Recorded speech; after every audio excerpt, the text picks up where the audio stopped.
My name is Michael Kazin. I teach history at Georgetown University in Washington, D.C. I'm editor of the left magazine Dissent, which has been a voice of the American democratic left since 1954.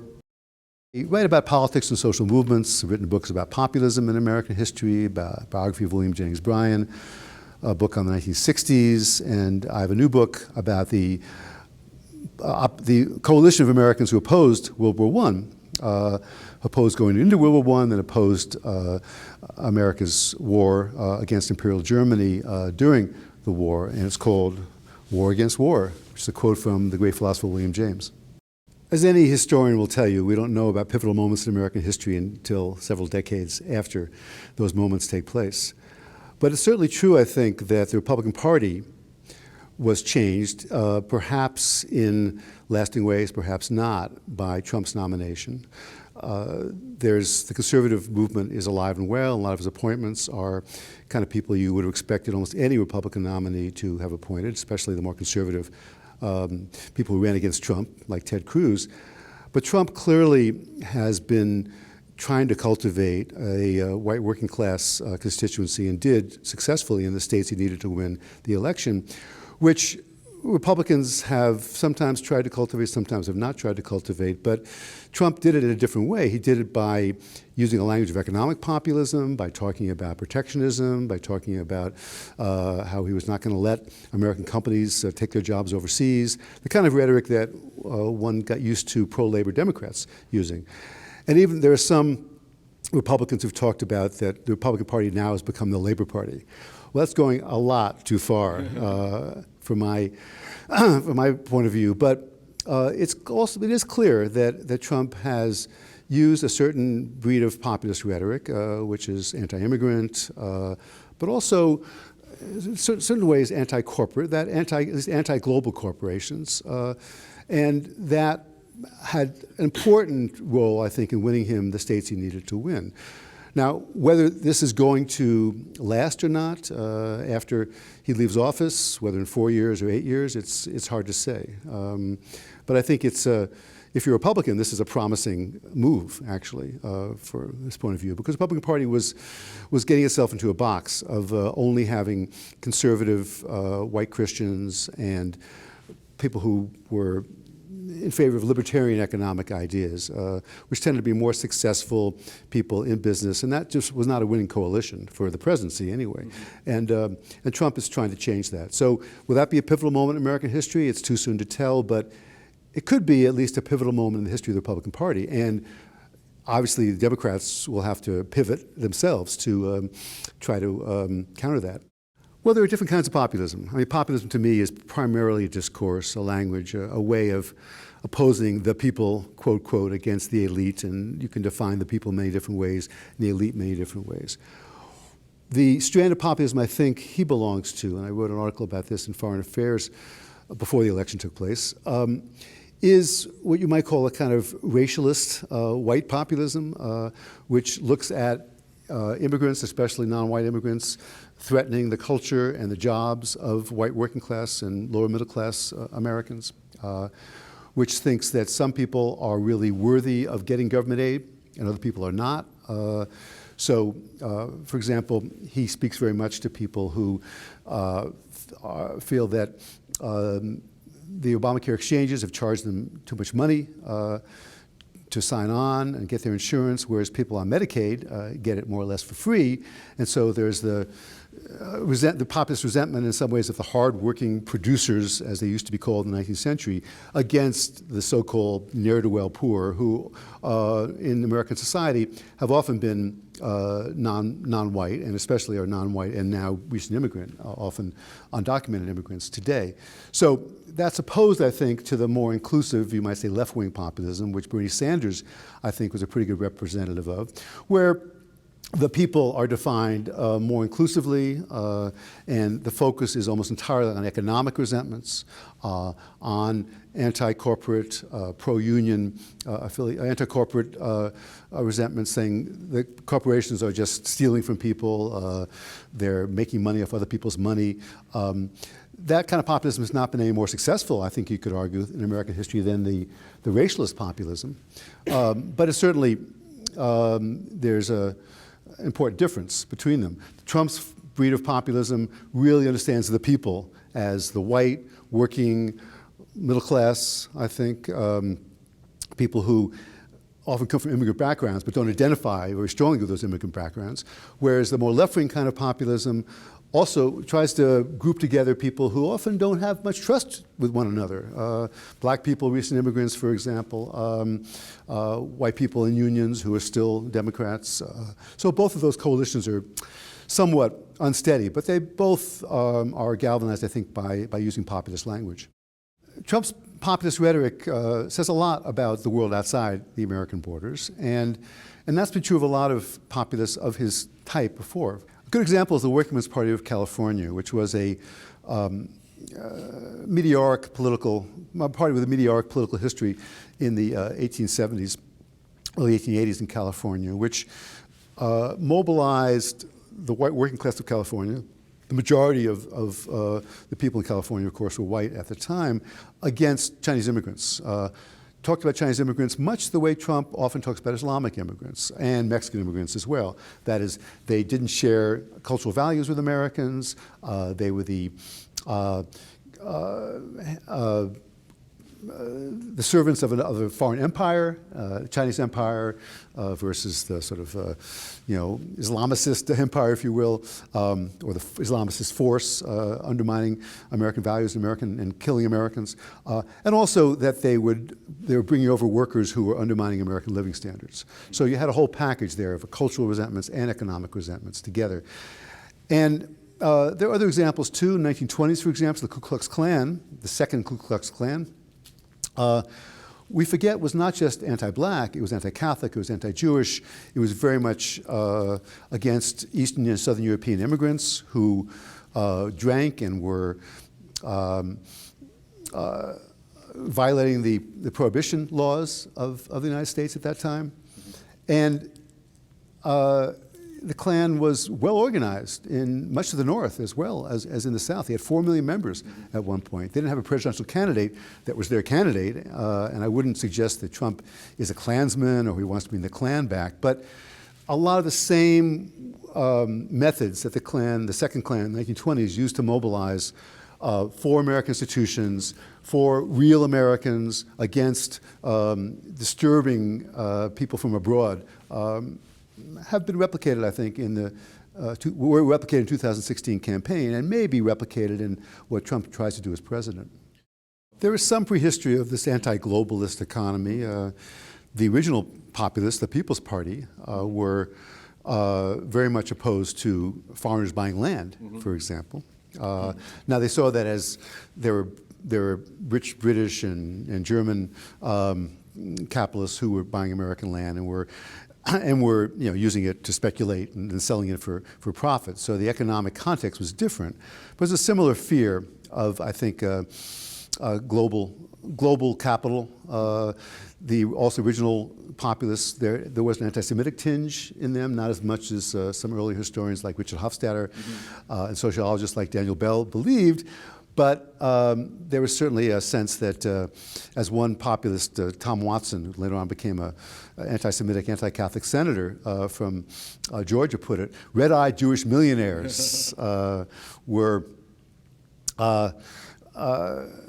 conspiring against American liberties. And the House of Rothschild was certainly a prime villain, the original populist thought. So I wouldn't want to say that Donald Trump has that much in common with the original populists, who were definitely on the left, who were incipient social democrats, if anything. But again, in language and in some of the fears that they have, there's something similar. And Trump, I think, won in large part because of fear, because of the fear of his voters, a lot of his voters anyway, about what was happening to the country, what was happening to their lives, and that has been a common tendency in American populist rhetoric going back, one might argue, to Andrew Jackson, and certainly was true in the 1930s, people like Huey Long, Father Coughlin, who spoke very sort of undiluted populist rhetoric. I think all populist movements, all populist upsurges, I think Trump is more of an upsurge than a movement.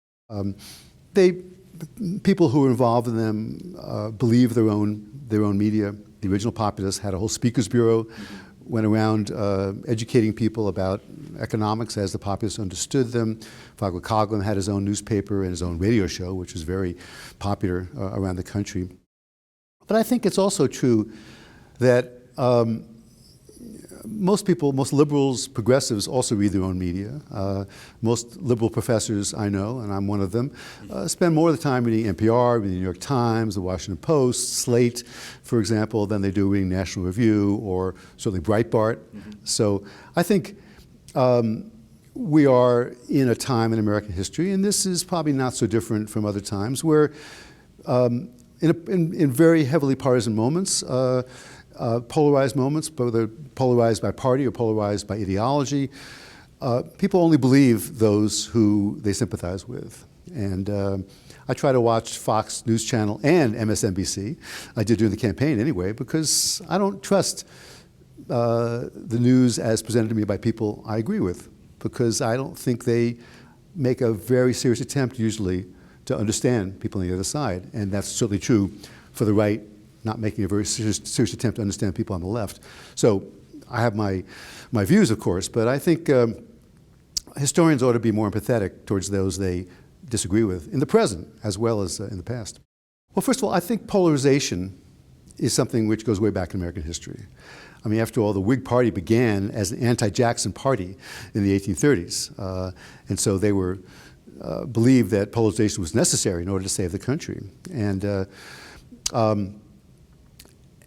Democrats in the 1930s believed that Republicans were the party of big business, and they wanted to crush the Republicans as much as they could. They won over some Republicans who became Democrats because the Democratic Party had become the majority party, and it made sense. I do think that Republicans, conservative Republicans, and Trump is built on this, have depicted President Obama especially as someone who is foreign, who is someone who is not, a real American. Of course, Trump for many years thought he wasn't even born in the United States, and so the idea that the other side is alien and that the head of the other side is alien, that's something I think Republicans are guilty of. Democrats haven't done something much like that. But important to remember that when George W. Bush was president, especially after the Iraq War went bad, a lot of Democrats believe that George W. Bush had conspired to lie about the intelligence to allow him to go into Iraq. And I think most historians would now argue he allowed himself to be fooled by the intelligence to believe what he wanted to believe, but he did not go into Iraq believing that Saddam Hussein had done away with his WMDs. So, this is what happens when you have partisan politics. It's probably true in other countries as well, that people want to know who they can trust. And I think that was true in the 19th century as it is in the 21st. I think the kind of polarization we see now really got going in the 1960s.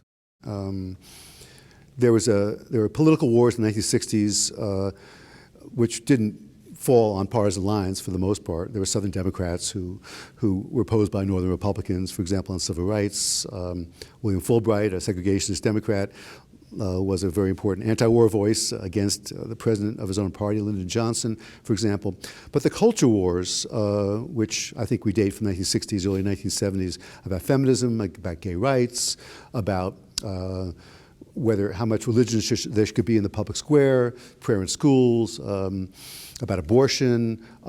Those issues, I think, became really the hot button issues, the grist for partisan differences, beginning in the late 60s or early 1970s. And by the time Ronald Reagan was elected in 1980, the die was cast, I think. And really since then, we've had a few periods where there's been some bipartisan cooperation on certain issues. But for the most part, the last now 36 years have been a heavily polarized time. As polarized as American politics has been, I think, since the Gilded Age, which a lot of people call this the New Gilded Age, which, of course, history doesn't repeat itself, as we historians know, but there are certain similarities between the two in terms of partisanship, in terms of wage gap, in terms of a sense of some Americans are doing very well, many other Americans are not doing as well. Even though the economy as a whole might be growing, the distribution of the riches of the economy is very unequally shared.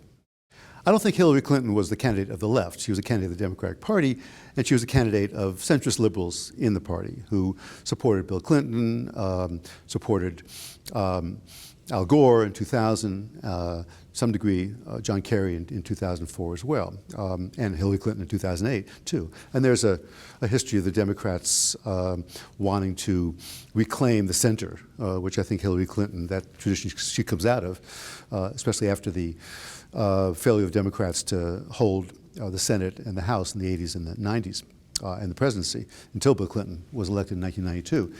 The left is a different creature to a certain degree. The left are people who are radicals who want to transform the American political structure, usually non-violently, but they're much more akin to, I think, the tradition of socialism in Europe, especially social democracy in Europe. And Bernie Sanders was very much their candidate. And Sanders was about as pure a social democrat as you get in American politics. He didn't really want to talk about race that much, though he did. He talked about climate change, but what he really cared about was economic inequality, redistribution of the wealth, more expansive social programs, single-payer health care, free college, and so forth, and expanding Social Security. And so in this sense, the left did quite well, in a sense, that their candidate got 13 million votes, I believe, and looked for a while as if he could actually win the nomination. And among young people, he won a majority of the vote, young people of all races. On the other hand, the left, that part of the left, was never enthusiastic about Hillary Clinton. And I think Bernie Sanders' campaign, even though Sanders himself was very good at supporting Clinton after it was clear he could not win the nomination, campaigning for her, being as uncritical as he could manage himself to be about her campaign, a lot of people he had inspired to come out and vote for him were never sold on Hillary Clinton. And young people did not come out and vote in the same percentages as they did for Obama in 2008 or in 2012.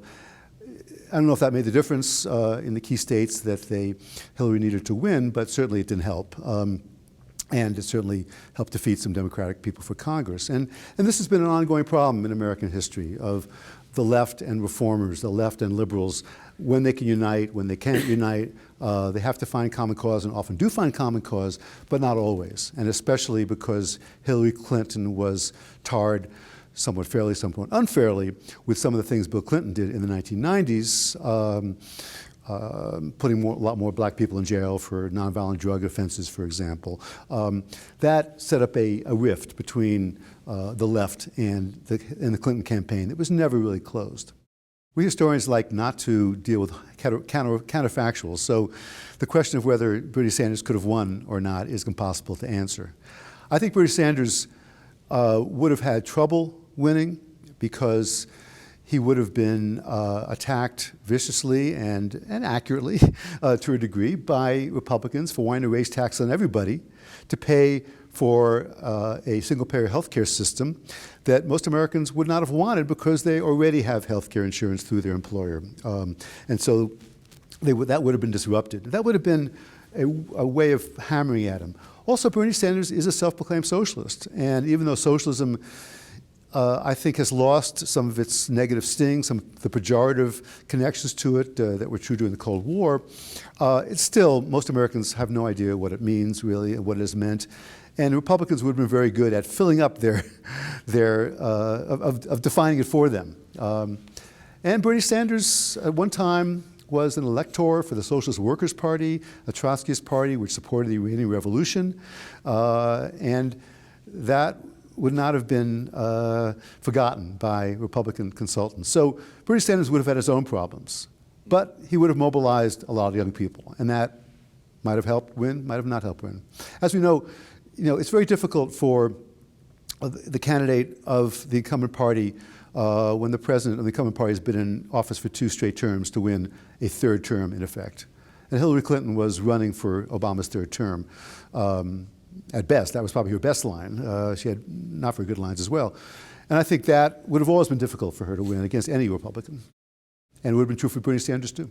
Personality always matters when people are electing a president, at least it has since we've had a mass voting public since the 1820s and 30s. Because as we all know, the president is the president, the head of state and the head of government, and everything he, and someday soon perhaps she, says is reported, every tweet, every smile, every walk they take is reported.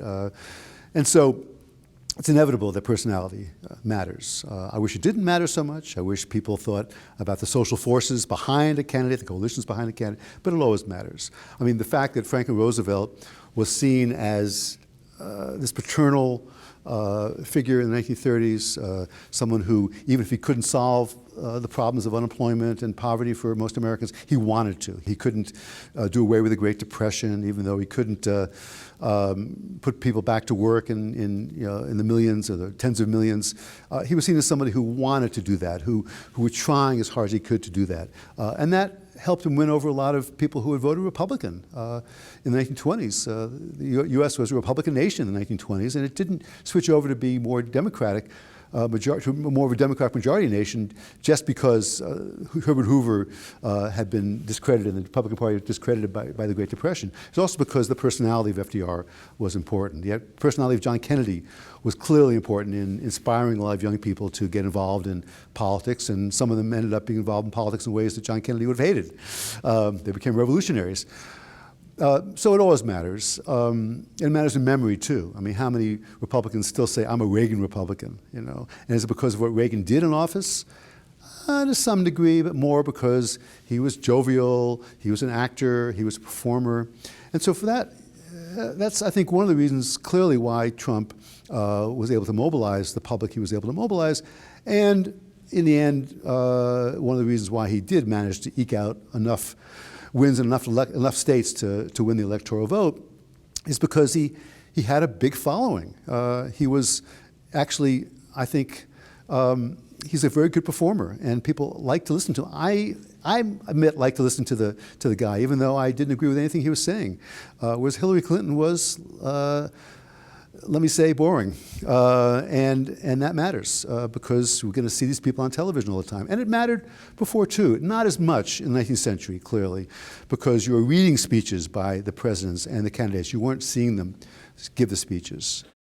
If personality mattered, William Jennings Bryan, the guy I wrote a biography about, would have been elected president, most likely. He was far better liked than William McKinley. But people voted Republican because they believed their interests were at stake there. Now, most people still vote that way, I think. But as most political scientists will tell you, the 5 to 6 to 7% of the voters who really matter when we have close elections, which we've almost always had in the last 20, 30 years, since Reagan in '84, they vote a lot on basis of personality. They're not tethered to one party or the other, and they don't follow the news as much. And so personality matters probably more to them than it does to most voters who are either core Democrats or core Republicans. Hard to think of someone, of course, who is, has all the attributes and demerits and flaws of Donald Trump in American history. The closest figure, I think, in many ways, is someone who never ran for president, but who was talked about by both parties for running for president, was Henry Ford. Henry Ford was a household name before he got into politics, which he did in 1918 when he ran for the Senate in Michigan. It wasn't clear if he was a Democrat or Republican, as is true of Trump. He was a brand name in a different way than Trump is, of course. He actually made something which people cherished, not just in the U.S., but around the world. But he also was a loose talker. He was very against the U.S. getting into World War I for a while. He said at one point, emblazoned on the breast of every soldier should be the word murderer. So he went far beyond what most pacifists would have said. But then he supported the war once the United States got into it and made some profits making munitions and vehicles for the U.S. military. And also he was famously an anti-Semite in the early 1920s. His newspaper, the Dearborn Independent, published the scurrilous hoax, the Protocols of the Elders of Zion. But that didn't hurt him that much. In 1924, after the Protocols were published, in his paper, the Democrats and Republicans both mused, at least some Democrats and Republicans both mused about running him for president. So he was a plain talker. He used populist rhetoric. He actually was a poor boy who'd made good, unlike Trump. But he appealed to a lot of people, I think, who wanted to get things done, who wanted to shake up the system. And if he'd run for president, tried to get the nomination, 1920, he probably would have gotten it. 24, because of his anti-Semitism out there in the public, it would have been difficult, I think, for either party to really feel good about nominating him. But he was as famous a figure in American history, he was as famous a figure in America at the time as Trump was before Trump ran for president. And so in that way, there's a good parallel, I think. If there's anything we know from the history of the American left, is that the left fails when it tries to organize outside the centers of power. It tries to denounce everybody in both parties and sees itself as an opposition which can take power on its own. Because America is not a radical nation, not a nation where abrupt revolutionary change happens, with a few exceptions, like right after the Civil War, one could argue. But there was, after all, only been one Civil War, thank God, in the history of this country. On the other hand, it also hurts itself, and this is rarer, when it just sort of joins the establishment, if you will. When, for example, the labor movement got, I think, probably too close to the Democratic Party in many ways, for good reasons. And so it got, labor got, this is 1950s, 60s, and 70s especially, to some degree even true now, when the labor movement was much more embattled, labor movement got so close to Democrats that they had to support every Democrat, whatever they were doing, because otherwise they feel like Republicans are much worse. Politically, that made sense in the short term, but in the long term, it meant that Republicans who liked labor unions turned against labor unions because they were part of the Democratic Party, even though many working people are Republicans and would benefit from labor unions. So in other words, the left needs an inside-outside strategy. It needs to work now with Democrats. There's no Republicans I can think of who would want to work with the left. It has to be in the streets, but it also has to be operating, doing what the 1960s German radical, West German radical Willy Dutschke called the long march through the institutions. The left, has already made its march through academia. We all know that especially in history departments, there's not a lot of conservatives there, not a lot of Republicans in those departments. Parts of the media, of course, liberals are very strong, and even parts of the left are very strong. Salon and Daily Beast, places like that. But I think people on the left, if they really are serious about stopping Trump, serious about putting together a coalition which can bring the country back to a more liberal order, if you will, or breed a new liberal order, create a new liberal order, have to be willing to work with Democrats who are willing to work with them, have to be willing to work in the states where the Democratic Party has really fallen apart in many ways, the red states especially, and understand that the only party the left has is the Democratic Party. There's no other party. The Green Party is not going to go anywhere. Bernie Sanders is not going to start a new party. He understands that would be a loser. So leftists have to organize in the institutions where they are. They have to start new institutions. They have to work, organizing in places where there's hardly anybody, liberals or the left, who are there. And they have to understand that, politically, electorally, the Democratic Party is their party, is their future. And Bernie Sanders shows that, an independent socialist who nobody outside of Vermont pretty much had heard about, or people who read The Nation had heard about before 2015, all of a sudden everyone knew who he was, and all of a sudden he's got more credibility in the Democratic Party than Hillary Clinton does. He wouldn't have gotten there if he'd run a third-party campaign. So that should teach leftists something about how power works in America.